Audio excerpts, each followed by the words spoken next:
Hello and welcome to From Misfit to Mystic. Get ready for my unfiltered, off-the-cuff, raw and real radio show that puts evolutionary leaders from all over the world into the spotlight. Leaders who have taken themselves from feeling unseen, unworthy, and out of place to becoming unapologetic for who they were born to be.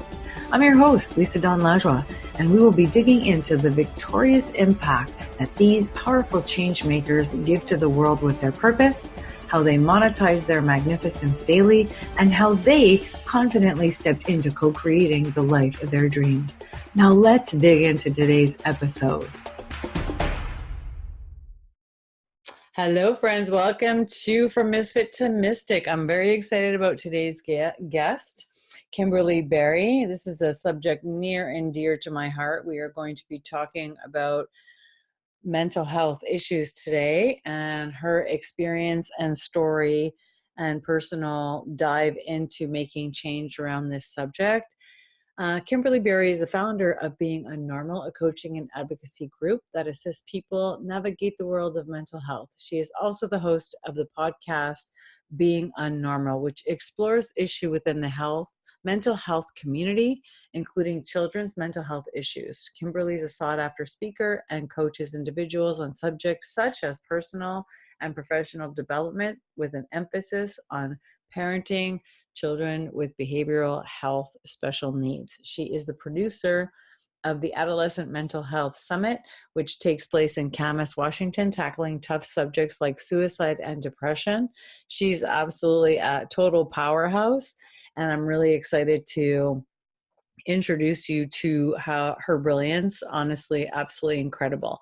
Kimberly brings her over 20 years of corporate nonprofit leadership and small business experience to the table. Additionally, Kimberly also founded Project Holiday Hope, which serves low-income families in mental health crisis by providing gifts and basic needs support during the holiday season. Last year, the project was able to provide over 500 gifts to families in Clark County who would not have been able to celebrate Christmas otherwise. She's the mother of 2 beautiful children, 1 dog, and 2 guinea pigs.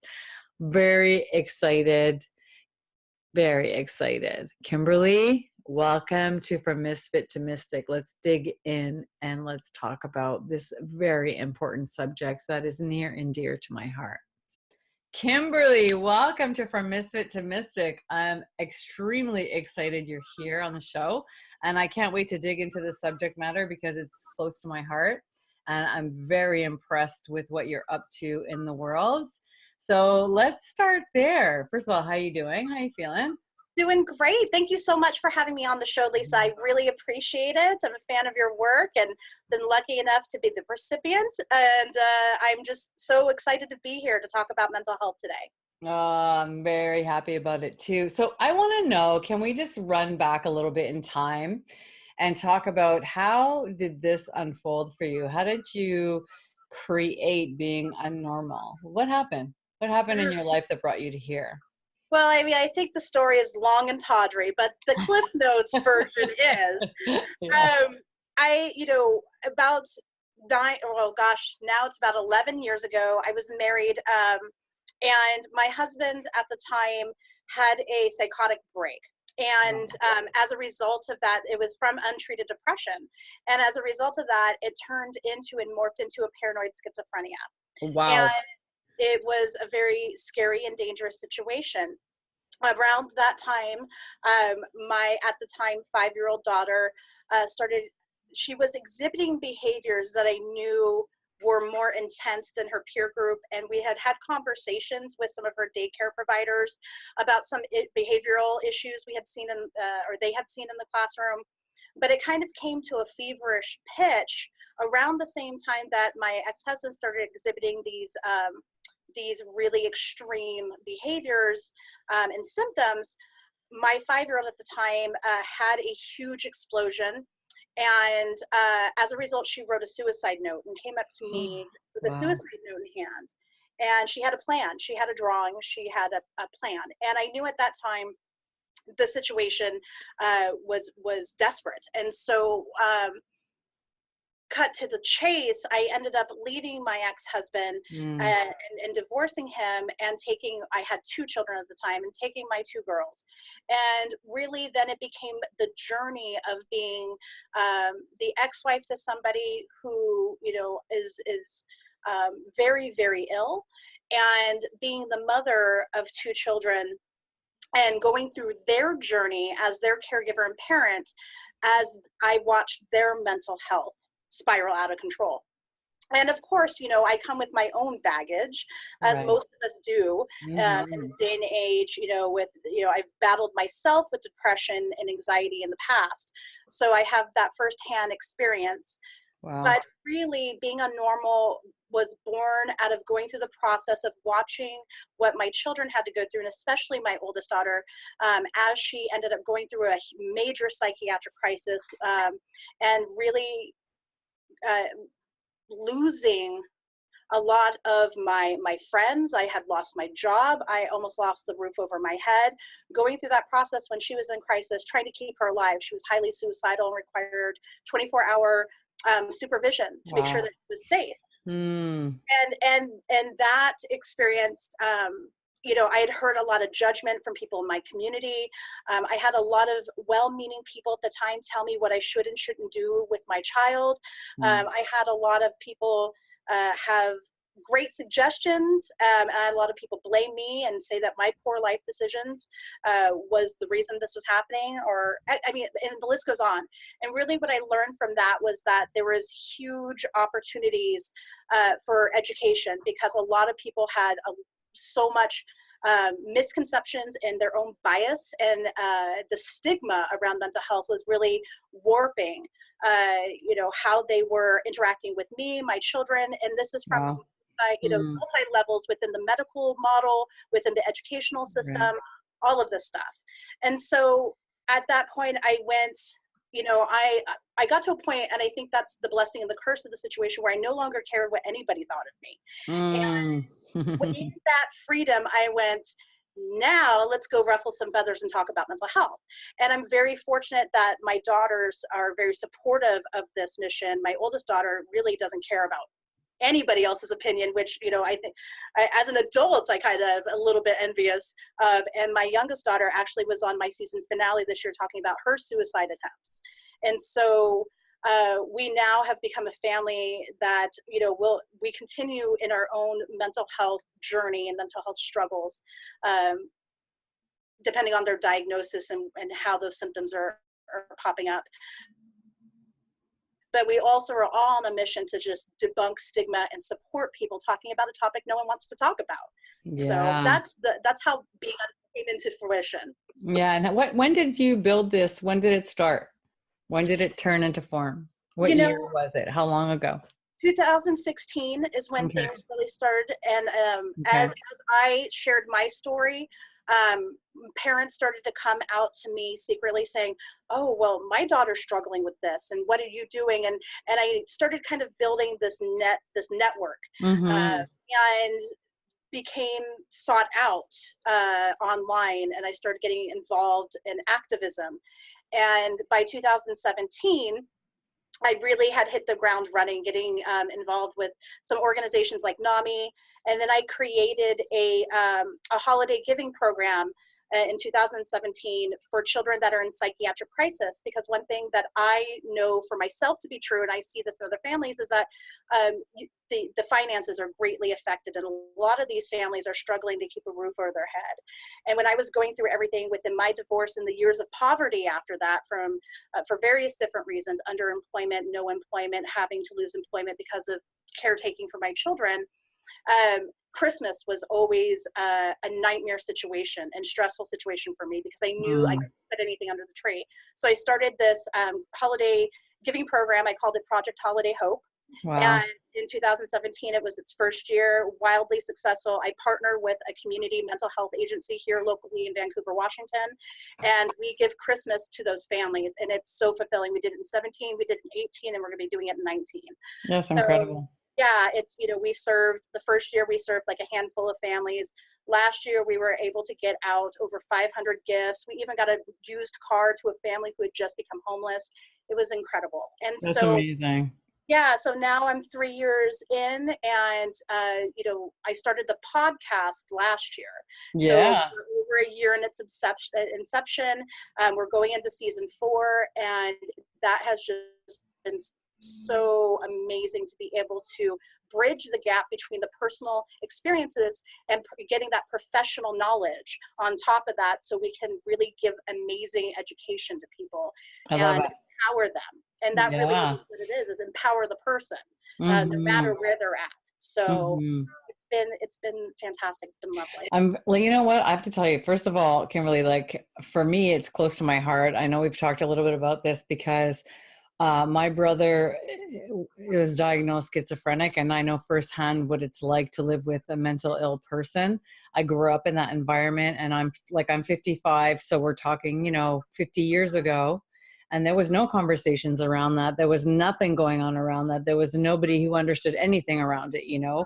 And I knew instantly inside, like at times something was wrong. Like I could see my brother, his eyes would just go black, Yes. and I used to feel like he doesn't mean what he's doing. Like something's really wrong. He was very violent, and he did drugs at a young age, which totally snapped him into the illness. Like you can see from one age, 14, 15, I was younger than him, so I was 11 or 12, to like all of a sudden, like 16, he became Pentecostal. He became extremely religious, in addiction, and you could see that he just snapped. He left himself.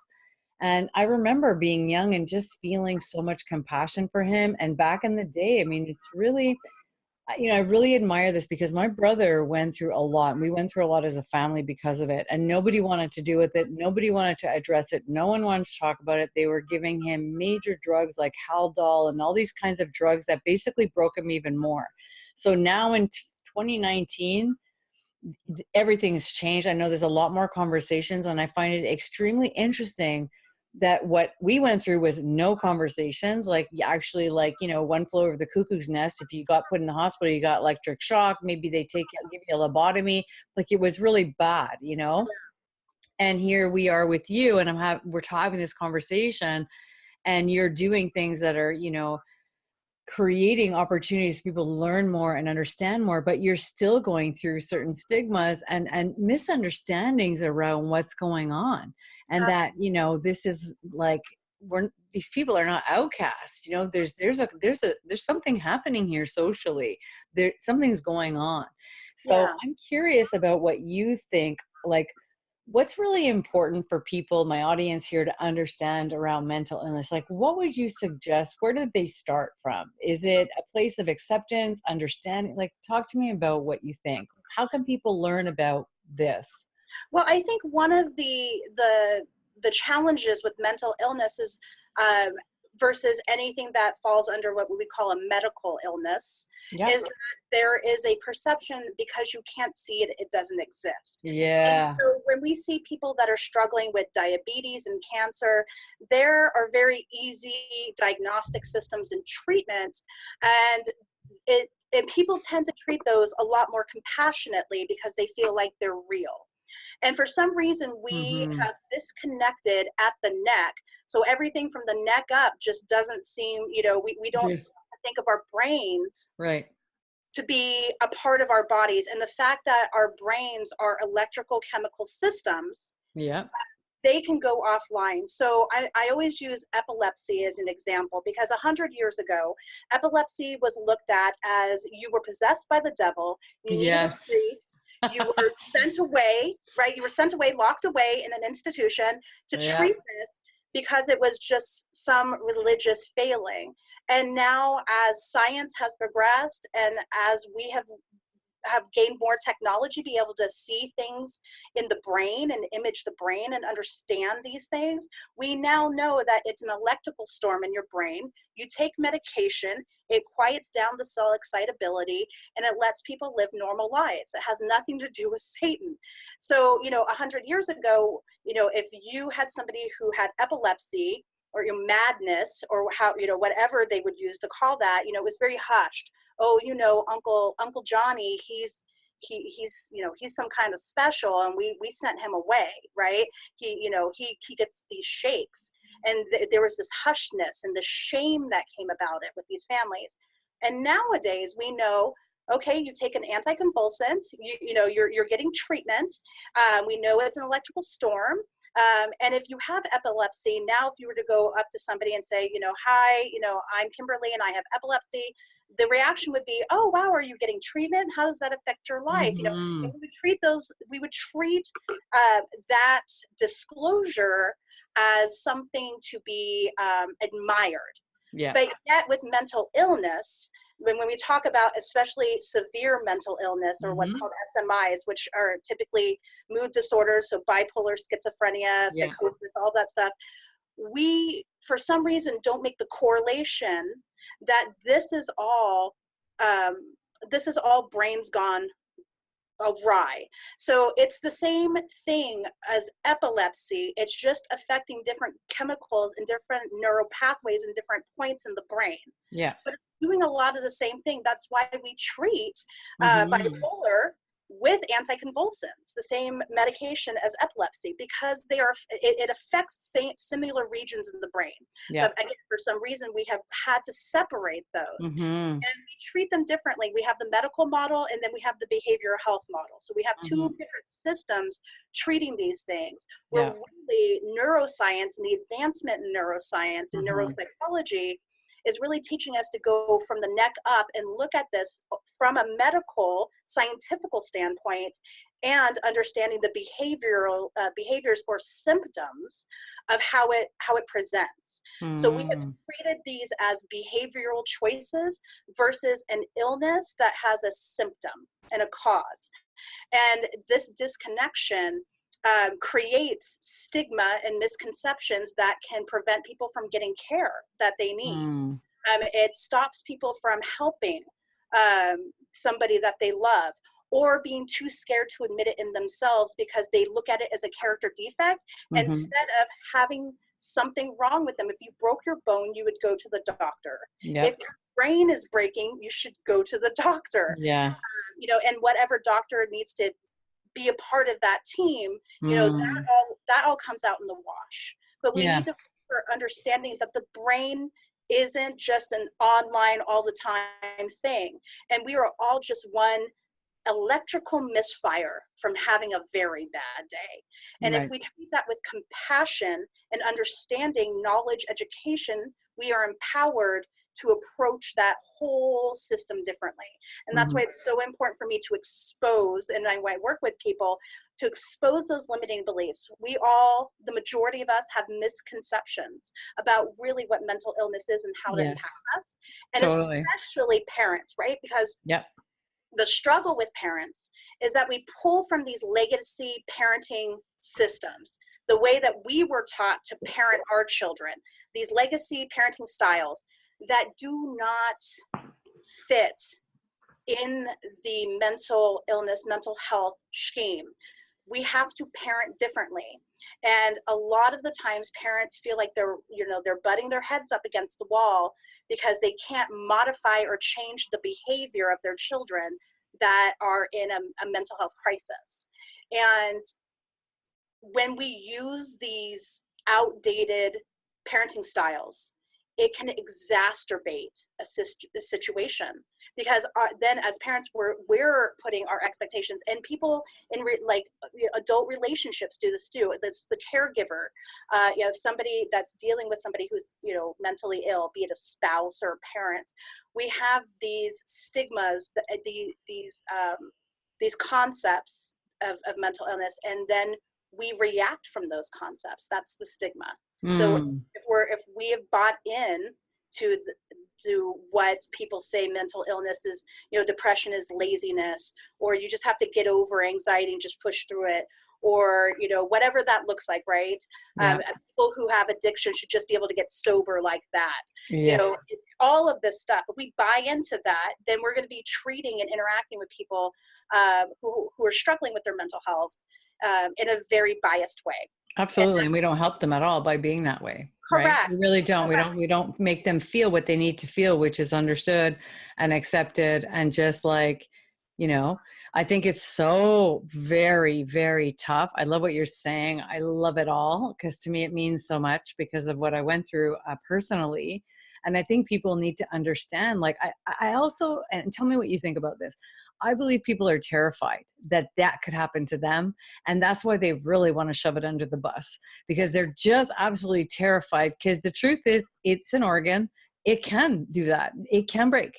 It can misfire. It can electrically stop working correctly. You know, like I had hypoglycemia during a time in my life when I was really malnourished and I was going through severe addiction when I was young.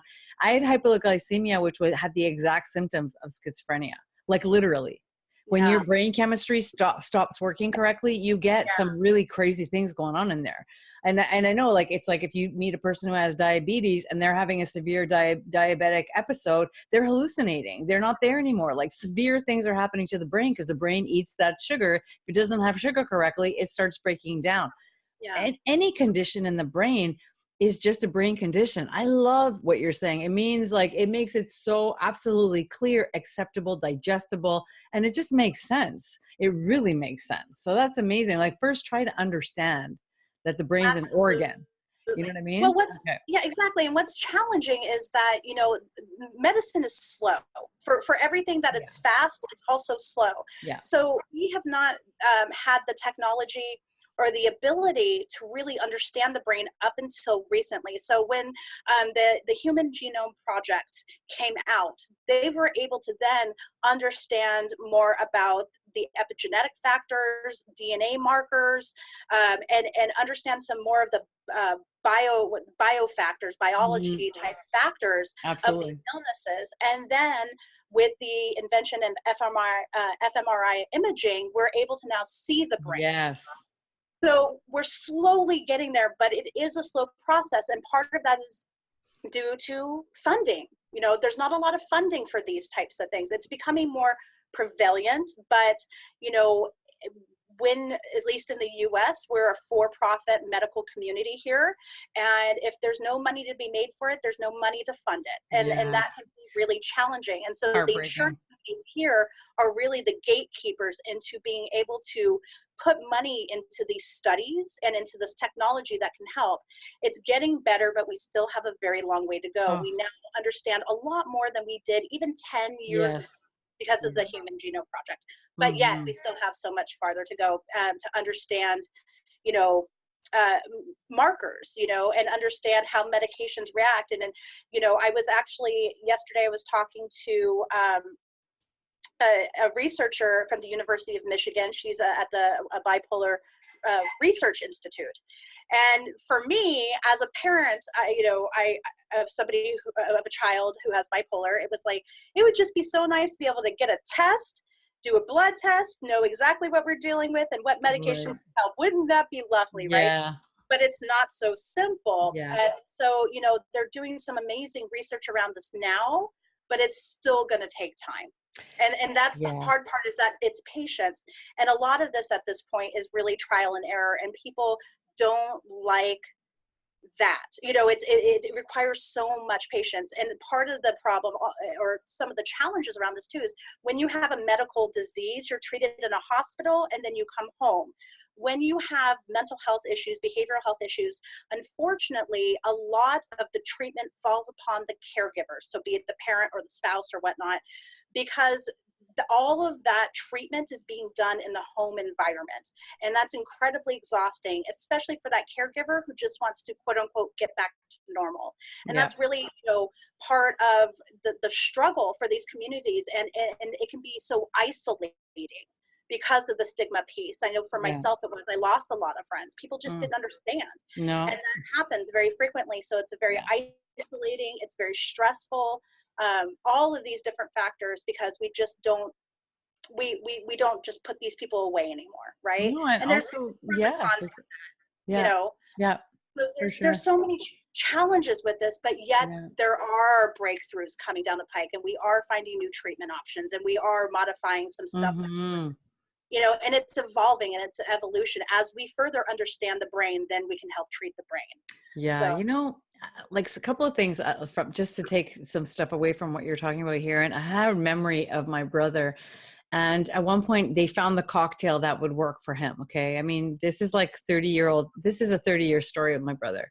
And my father was still alive at the time, and he was living with my brother. Now my brother's in a group home. He's too dysfunctional to live with anybody. So they have to manage him because he really he's a bit far gone now. Unfortunately. Okay. But at one point they found a cocktail that really stabilized his mind. And Yes. I want to tell you what happened to me. It was crazy. He couldn't cope with the reality of his brain stabilizing because he remembered everything that he did. He remembered the things he did with me violently. He remembered the episode, and they had no treatment to help him deal with the fact that he was stabilizing, but he had been sick for so long and had done so many things that were dysfunctional or violent because of his condition, that there wasn't like a brain hospital for him to go to have all the things he needed emotionally, mentally, in his memories, in his trauma that was coming up because of it. He just couldn't get that help. So my brother started drinking alcohol to just screw up his cocktail that was working for him. He couldn't cope with it. It No. was so sad for me. Like, Kimberly, I was like, I think that's what's needed, is a brain hospital. Just same thing where there's all these people working with this condition, helping, like a rehabilitation experience. So we understand, we diagnose, we give treatment, we find a way, a platform to help people go to the next stages of their possibilities, depending how they heal. I mean, it's heartbreaking for me. You know what I mean? Absolutely. And so many other families that have experienced similar things to that. And we see Okay. a lot of addiction, especially in mood disorders. There's a Yeah. high level of co-occurrence. Yeah. And then, unfortunately, especially alcohol can actually exacerbate psychotic conditions, right? So Totally. Yeah. they start doing it to numb out. And then it ends up being quite problematic. THC, actually, they're doing a lot more studies in THC because of the paranoia factor. A lot of people self-medicate smoking marijuana, and now Okay. the studies are coming out showing some of, not CBD, but some of the psychotic features of prolonged use over time of THC. So it's Makes sense. it's really, really, yeah, it's Yep. so difficult, because I know, even in my own personal experience, when my daughter comes out off of an episode and she sees the damage that Yep. has been done, she's so remorseful, and then the guilt and shame cycle kicks in. Right. Yeah. And Yeah. it's heartbreaking to watch, because, and you said it earlier, the eyes go black. You Yeah. can literally see the moment their brain goes completely offline. It is Yep. visible, and it is frightening. And part of the violence and the frightening is a part of severe mental illness. And I'm saying severe mental illness because mental health is a spectrum. Yeah. We have general mental health, anxiety, depression, unipolar depression, things of that nature, that are a more manageable. Mm-hmm. And then we have mental illness, and that's when we Mm-hmm. start looking at mood disorders and anything that's neurodevelopmental. So ADHD, we know that there's neurodevelopment issues with ADHD. It's not Yeah. just behavioral issue.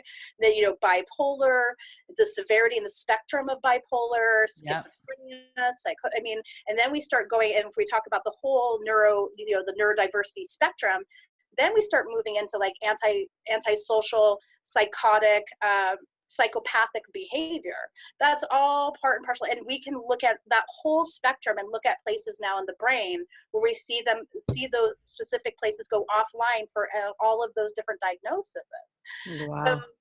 it is a shame.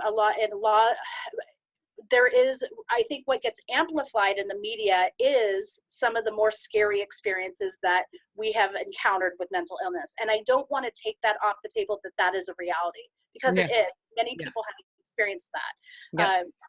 But on a whole, when we look at the numbers and the stats, we know that even the sickest population is more predisposition to actually be abused than to be the abuser. Because what Mm-hmm. happen is they will be put in some of these really sketchy situations. Either they become homeless, which 90% Yeah. of the homeless population has severe mental illness or Yeah. mental illness, or they go into these sketchy group home, residential situations where Yeah. they're being when they're being abused, and that's really sad as well.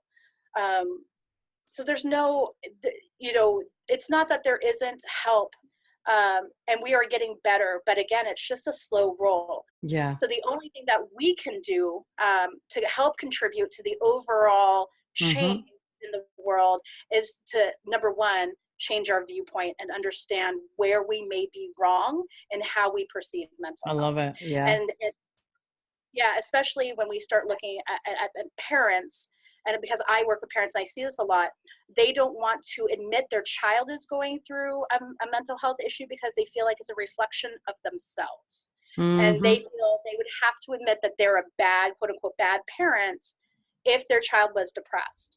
And so for that's a huge sticking point, because the parent is the gatekeeper to care. That child cannot go get mental health care if the parents aren't on board. So if they don't want to admit that their child is depressed or anxious and get them help, that child's systems are going to exacerbate over time. And that's what we do know, is that things don't get better unless there's intervention. And the earlier you have intervention, the better, because we see what is reported in terms of, like yesterday we were talking about bipolar, and they said that the median onset age of bipolar is 25. That's only because that's being what's reported That's at right. that age. That's But right. when those people look back, they see that they exhibited symptoms of bipolar into Way their childhood. before. Yeah. Yeah. My brother was like that. I remember, and I remember when my parents finally, like I remember sitting with them. I mean, I'm also who I am, so I could feel it. Intuitively, I knew. I'm like, my brother's sick, and no one would listen. They just didn't believe it. And I remember sitting with my parents, and they did all this stuff with him. Like, I said, he's sick. Like, something's wrong with him. He leaves. I see him. He leaves. He disappears. The brother I know when he was stable wouldn't be there anymore. So one of the things I've learned, like for me, I have a deep acceptance of it. Like that's, knowing my experience, tough experience, because I had to recover from the violence and the fear that I experienced as a person receiving that from a schizophrenic person. I know the trauma I experienced from dealing with that every day, and I know you're talking about that too. I mean, you're watching people you love, and there's a variety of it. And there's families right now that are going to listen to this, parents who may have judgment. Tell me about what you would say to them. Like, where do they start? Just like, here's where you start. This is what you can do as a parent right away if you see an instability in your child. Exactly. Well, here in the United States, what Yeah. I tell parents when they say, I think something's wrong, Yeah. when they get to a point where like something's not right, when you listen to your gut, your truth is always within you, regardless if you want to argue with it. Mm-hmm. The reality is always the reality.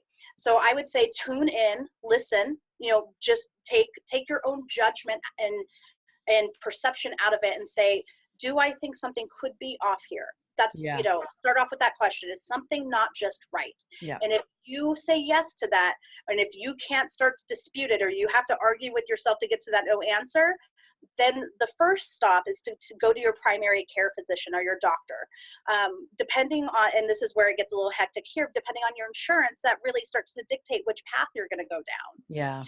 So, going to the doctor, getting that documentation, saying, look, this is what I'm seeing, and start to track and trend what you're seeing. Start to, look at mood.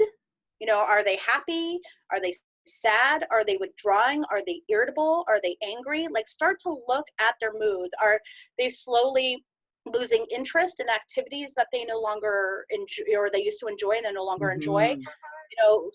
Look for some of those flags, and then start to look at, well, how much are they eating and how much are they sleeping? Sleep has a huge impact. Yeah. So start tracking those things. And what I did back in the day is I just had a calendar, and I would write a smiley face, a sad face, or a neutral face, and I would put how many hours of sleep my child was having. And it just was that simple for a while. That's amazing. And I started to see trends: less sleep, worse mood. Okay. So then you're starting to, what I call, data gather. You're starting to gather the data that you're going to bring to the doctor and say, look, Over the last couple of weeks, I've seen these persistent symptoms. My daughter's doing XYZ, or my son is doing XYZ. He's snapping at me. He's irritable. I have uncontrollable crying. All of a sudden, they're scared to leave the house. All of a sudden, they feel like something bad's going to happen to them with no real justification for that. All these different little things. Gather that information, track it in one place, take it to the doctor and say, this is what I'm thinking is going on, or I'm concerned. The doctor's going to take a look at that data, ask some questions, and then probably refer you out or make a recommendation to see a therapist. And if it's severe enough, they'll also probably make a recommendation to see a psychiatrist if medication is needed. Yeah. So it just depends. So that tracking, as a parent, you have that first line of being able to really see, but that has to come with awareness and not judgment, just acceptance, like you said earlier, of what the situation really is. Yeah. And then from there, those paths then divide, and hopefully your child ends up getting treatment. Absolutely. See, so the thing what I'm hearing is you're saying, make it about observing more than anything else. Like, really pay attention to your child, trust your gut, follow signs, look for evidence, just relax. Don't take it personal. I mean, this is your baby. If you're, it's like you just want to show up in that way just in case, because it's really important. And also, you do this kind of work. You do this coaching work with parents and people as well, so they can contact you as well, which is like, I think that could be something extremely important for people to understand, just to understand the details. I mean, having support by somebody who's been through it, who knows a lot of it. You have a ton of information that you're just like a powerhouse of knowledge here for, something that's really misunderstood, which I really, really appreciate. I really do. I wish I met you when we were going through it as a family, because it was quite something.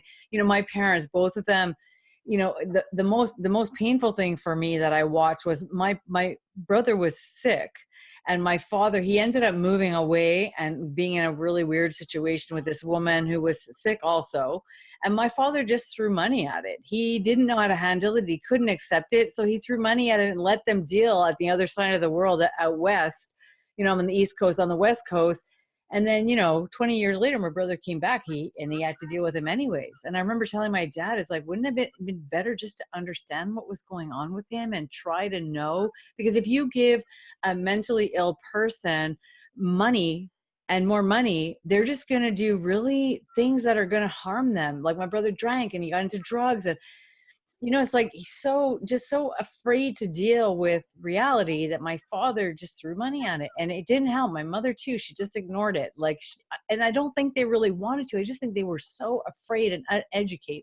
Yeah, you don't know what you don't know. Exactly. And, I think a lot of people do the best that they can do. Yeah. But that's exactly why I wanted to start the podcast. Absolutely. With a free resource for people to start to understand, because there's I touch on so many different topics. Yeah. And I wanted people to understand some of the truth, and then also find those resources. So there's a lot of great information out there. There's great organizations like NAMI that know the mental health world kind of in and out, politically, all the way down, the structures all the way down. But there's also a ton of misinformation out there too. Oh yeah. And so, especially on all these private Facebook groups and things of that nature, you have to, I just say, use a high level of discernment to see what's going to work and what's going to not. They can get very volatile in those groups. Right. That was disheartening for me to go in there. I wanted to be supported, but I also wanted practical tips and strategies to be able to move forward, because nothing changes unless something changes.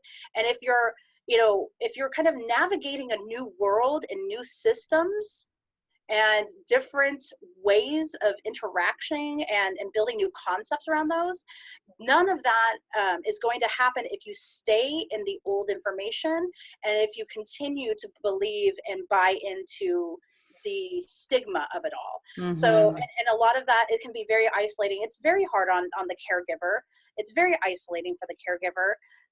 And it doesn't have to be. If you can tap into the resources that are there Yeah. and be able to utilize those and learn your new normal. And that's how being, though, even the title of Being UnNormal, you know, Yeah. when we were going through crisis, I kept waiting to go back to normal. When is my child going to get normal again? When are we going back to normal? And then I really had the deep realization is this is my new normal. And all caregivers, all people struggling with mental illness hit a point where they're going to have to accept that they have a new normal, an unnormal. And that's okay. And we can celebrate neurodiversity, and we can celebrate Absolutely. not being normal and embrace, Absolutely. accept it, and be empowered by it. Move Yeah, forward. that's beautiful. And I mean, I really feel just thrilled about this conversation, honestly, because I know there's lots of parents out there.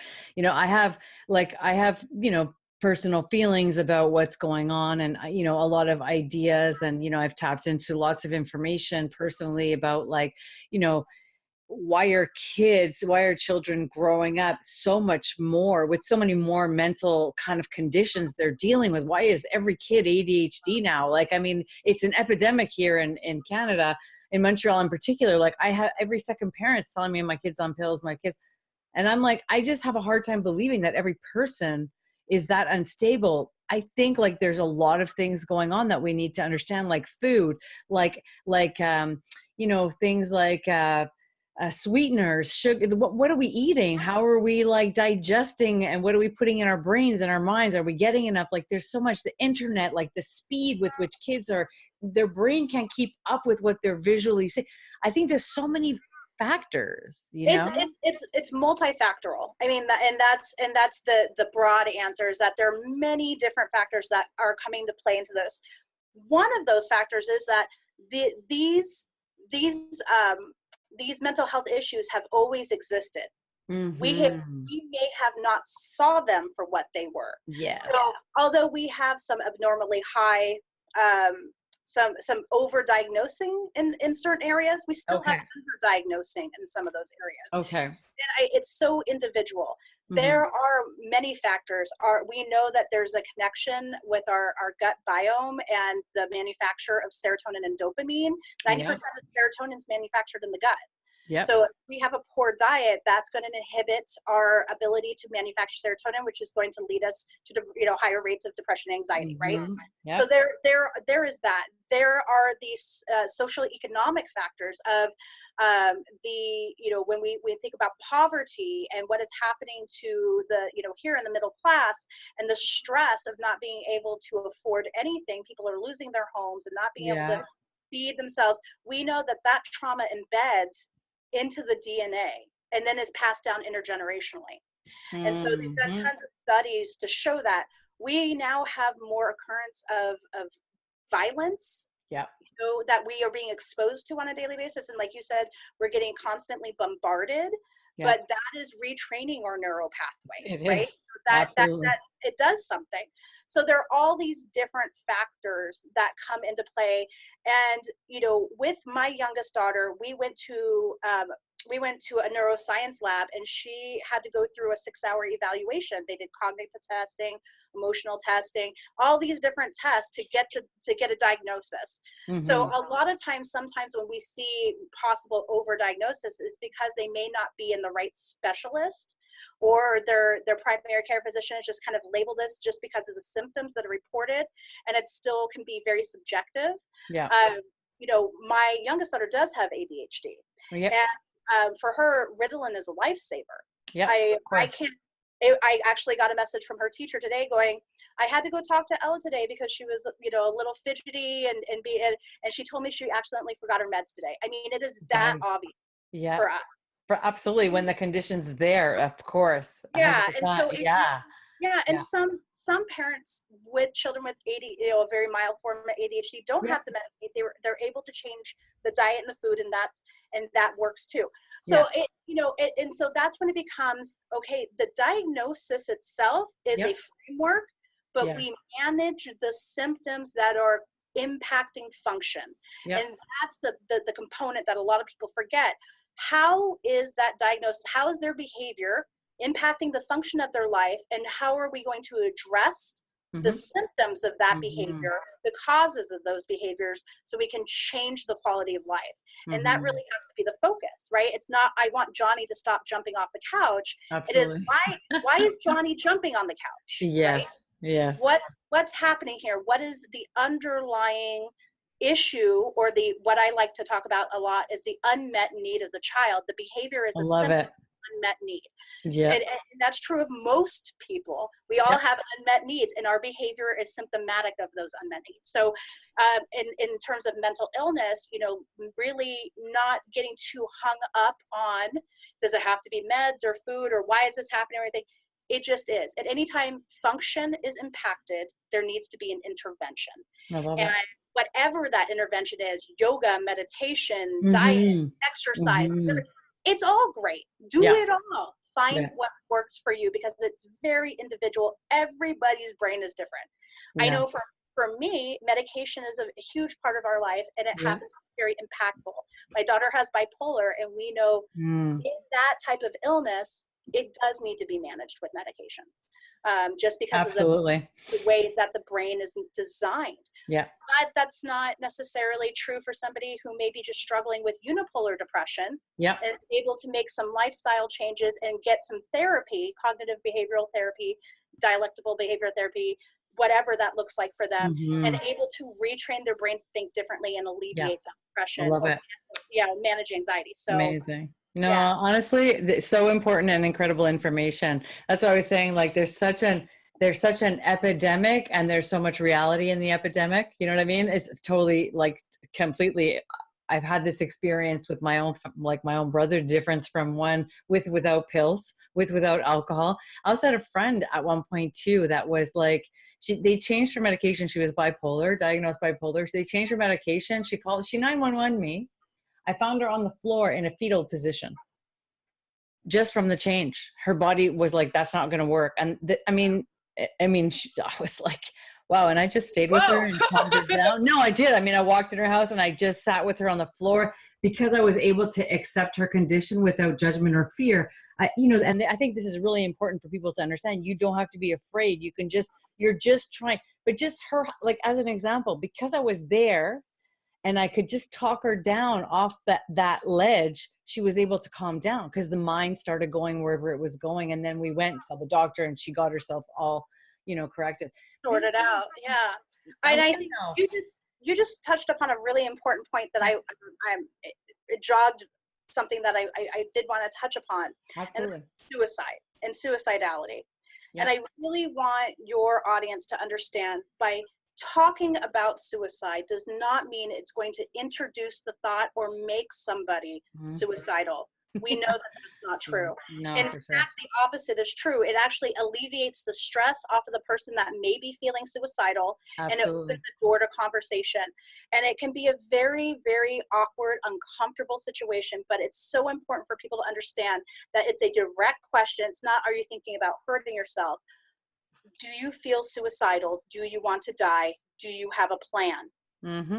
Asking the direct questions, and then if you get a yes on those, to sit with them like you did for your friends. Sit with them and be Oh with yeah. them so you can get help. Find an emergency room, call your doctor, call Yep. the therapist, call the psychiatrist, whatever that team looks like. But please do not buy into one of the biggest myths that you've been told. Talking about suicide does not make anybody suicidal. They've already entertained the Of thought. course. Of course. So I 100%. That's a definitely brilliant point. So throw that important. gauntlet down.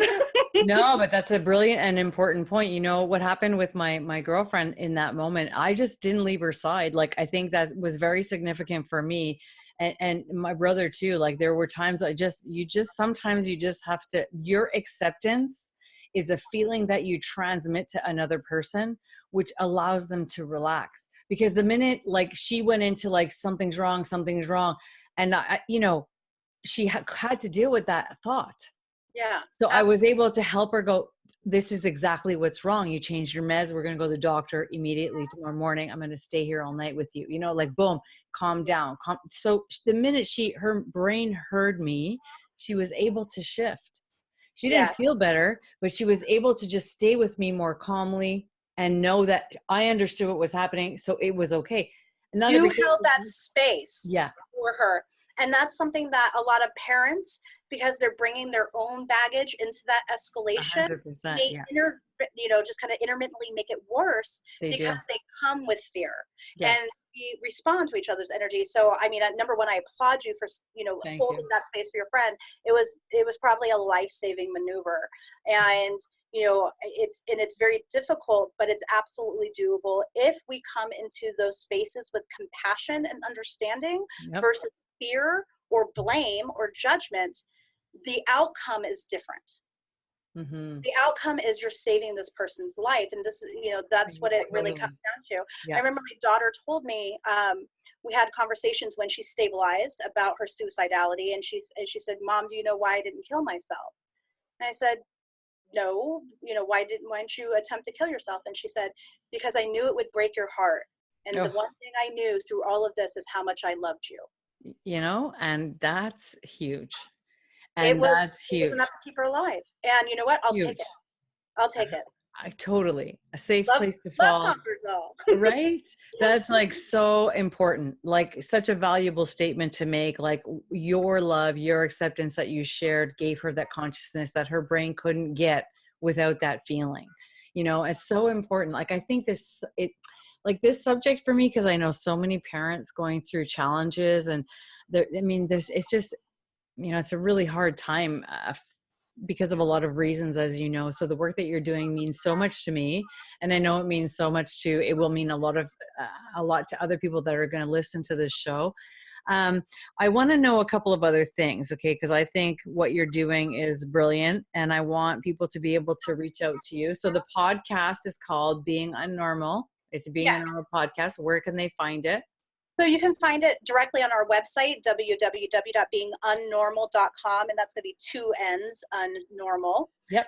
We're also on all major podcast players, so Yep. Apple Podcasts, Spotify, Stitcher, Google Podcasts, all of those, podcast players. You can find us. Just bring up Being UnNormal. The easiest way is just to go to our website. We have all of our episodes on online on our website, and they're all free and available. So Amazing. depending on what you use to listen to your music, you can also Mm-hmm. listen to the podcast. So Absolutely. so you can find us anywhere, just Being And UnNormal. tell me about how people can work with you. I So want people to know how to work with you. Absolutely. So there's two ways. Either you can get in touch with me directly by emailing me at beingunnormal@gmail.com, Yeah. or go online to my website. I have information about our boot camp, and there is a button there you can click, and you can just book a call with me, get on my schedule, and then we can have a conversation and make sure that it's an appropriate time and place to be able to work with a coach versus maybe a mental health professional, and do that assessment, and we'll talk it out and make sure that you're a right fit to work with me, and then we start on your journey. Mm-hmm. And it's such a rewarding journey. It's amazing. It's such a Well, blessing to work with right? everybody. I love it. I love Oh, it. you must, because there's two things I know about you. One of them is you're packed with experience. And second of all, you're honest. You're not going to lead somebody down a road that they don't belong on. That's very clear from sharing with you and knowing you, that you wouldn't do that. It's really important that people get the help they need, because this is a very serious issue for families. Absolutely. And I've been Individuals. very lucky that I've built a referral network. So if somebody is in needing of a therapist, I'm going to refer them out, especially locally. I do a lot of Amazing. work with a lot of therapists here, and we work in conjunction with each other. We refer each other because there are appropriate times and places. And like you said, there's an ethical responsibility to know where that boundary lies. I love it. I really love it. And I love it that you're moving towards the front lines and helping just regular folk understand what's going on, and that they're not alone. A big part of that is people feel alone. They don't know how to just feel comfortable with their circumstances. It's so interesting because a parent wouldn't have a problem if their child was diabetic, but a parent may feel so uncomfortable about mental illness issue because they don't know what to do. And there's not enough information and acceptance. And, I have two other things that are really important to me that I want your advice on for the audience themselves. First is, if the doctor just throws pills at your child and you know, a parent will be like, okay, we'll just administer these pills. But you know, sometimes I guess it might happen that you know, they just saying, here, take this, and it doesn't work or nothing changes. What would you advise parents to do? Like, what's the checkup point? Like, doctor, is it doctor, therapist, psychologist? Like, what's the best protocol for someone to follow? So, you know, it is situational depending on the Okay. severity level, Yeah. but always medication should never be the first line of defense, in my opinion. Mm-hmm. If you go see your doctor and, you know, the first thing that's being presented to you is medication, I would Yeah. say be very cautious and leery. You know, one of the things about being a parent of a child with emotional special needs is that you learn to advocate. You have to be an advocate, and you will be pushing back on different systems, the medical system, the educational system, the criminal justice system. So all these start to come into play. And so be wary. Um, Okay. typically, um, because of insurance, you need that PCP referral to go see a therapist. And that's kind of why that's that first line of defense. I always think therapeutical intervention is the first stop. Okay. Finding a therapist, and not a, you know, you may go and meet a few therapists before you find one you connect with, and that's okay too. Not Yeah. everybody, not Very important. everybody's for everybody. That's But right. you know, you're going to want to look at the type of therapy and the experience that therapist has. Do they specialize in depression? Do they, you know, do they specialize in OCD? Do they specialize, you know, where, what do they do? Mm-hmm. And then, you know, make that appointment with the therapist, and then working in conjunction with your therapist to see if medication would be appropriate. Okay. And, you know, therapists typically have a good ear to the ground on that. And if if Mm-hmm. somebody is coming in with psychotic depression, they're going to see that fairly quickly, and then they'll be able to assess and say, you know, pull a, you know, the care, you know, somebody in on the team if that's appropriate, and there's releases, blah blah blah, Perfect. you know, to Yeah. say, hey, I think, you know, Johnny may need to go to the doctor and get something, or we need to get a psychiatrist involved, and here's my referrals, here's who I Mm-hmm. recommend.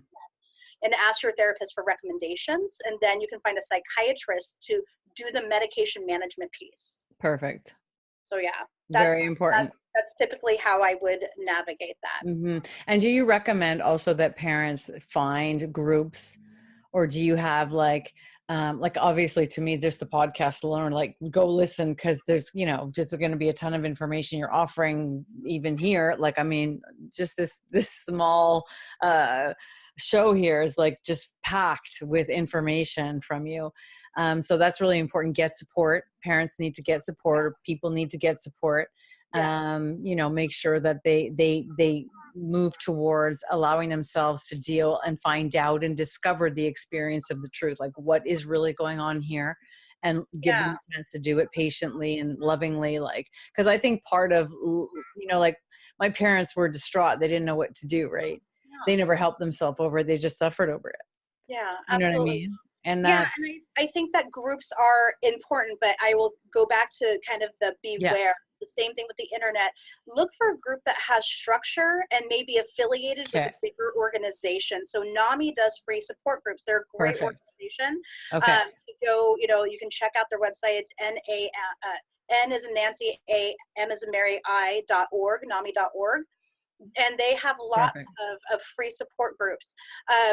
The part of the problem is people can do support groups, but they end up being a bitch session, to be quite honest. Yes, I've seen What that. you Yeah. need is structure in those meetings, because you need to go and be able to find solace in community, but also you need to start using them as, you know, self-care and self-recovery in these situations. Mm-hmm. There and can be a lot of trauma that attaches in these situations. So, Mm-hmm. you know, making sure that you're taking care of yourself and utilizing appropriate resources. Mm-hmm. And for you as a parent, and I mean, I mean, we didn't even really get into your life experience, which I know a little bit about. You know, I couldn't be prouder of you as a human being. Like, it's just unbelievable. Like, you're like a walking miracle as far as I'm concerned. And your children too, that they have you, and they had someone who fought for themselves, which gave them, you know, the courage to fight for themselves too, you know, so important. Your greatest learning from all of these experiences has been what? What have you understood, or what has been the like as the powerful parent, gift in it. Yeah. Yeah. the biggest lesson is it's not about me. I love it. Yeah. It has I agree. nothing to do with me. And when Mhm. I take myself out of the equation, my hurt, my trauma, my ego, my bullshit, Yep. and it becomes about my child. And that's where it should be about. Yeah. I Their love it. pain, their symptom management, their recovery, their stability. Right. And isn't that why you're all here now? You know, because Absolutely. without you as that role model, I don't think the kids would be here now. Of Well, I've been very fortunate enough to have some amazing people in my life that helped guide me course. through this Yeah. process as well. Yeah. Um, but I know that that is hard found. And so Mhm. that was my note to myself. If I get through this, I will be Right. the change I want to see, and I can be that for somebody else. And now I am. Look at that. And tell me about this adolescent mental health summit. Can we tell everybody about that? What is that? So last year, in conjunction with the Camas Wellness Festival, I produced and put on the Adolescent Mental Health Summit. So we ran um, speakers all day long in 2 different rooms talking about various mental health issues. We had a panel discussion on suicide. We had a panel discussion on just teen life, addressing things like social media Amazing. usage and things like that. So I was on Incredible. the panel. I ran a panel, and then I ran the event. So it was very impactful. We had 300 people come in and out, Incredible. which was amazing. And now I got to start to gear up and do it again. But this year I want to actually make it a mental health summit, and in one space run it for adolescents, and the other space run it more adult oriented. Phenomenal. And where is this going to be and when? This the when is TBD. It probably I'm Okay. shooting for the beginning of November. We had it towards Okay. the end of October last Okay. year, and this happens in Camas, Washington, which is Perfect. the Portland metro area. So it's Okay. just right over the river in Vancouver, Camas, Washington, and I'm really excited to be able to do that education piece. That is a huge part of my mission. This is incredible. And we'll have all the links so you guys, you'll be able to find what Kimberly's up to and all these incredible experiences. The gift that you've given me today is just, really being able to talk about something that has been a painful part of my journey and making it like turning it right into solution making and helping people. To me, that's like critical. And I know there's a lot of people who feel very alone with this subject and really don't even realize that maybe there is a mental health issue going on with their child or with themselves or with somebody in their family. And they might not know what to do. I mean, I've bumped into so many people like that. So the fact that we're here and we're doing this means a lot. And I know my audience will be really happy to hear what you have to say and, pass it on. If you know somebody, please pass it on. And just know that it's okay to talk about, like it's okay to share the wisdom of this experience here. Yes, Yeah. absolutely. Absolutely. Yeah, Thank you so much for letting me come and talk with you today. for sure. It's such a pleasure. And hopefully this will, like you said, be the impetus for somebody to say, it's time. It's I'm time. sure, I'm sure it will. I really am. I'm sure it will. And either way, you're touching so many people. I'm extremely proud of the work you're doing. It takes real courage to be able to stand up and say, hey, people, and you're going to be a huge change maker in this industry for sure. Thank you so much. I honor you so much. So you're My such a pleasure. Thank you. blessing. Yeah. Yeah, yeah, yeah. And I hope all of you have enjoyed this show, and feel free to comment, reach out to Kimberly, let her know you heard her on the show today, and we'll see you on next time. Yes, thank you. Take care, everybody. You're so welcome.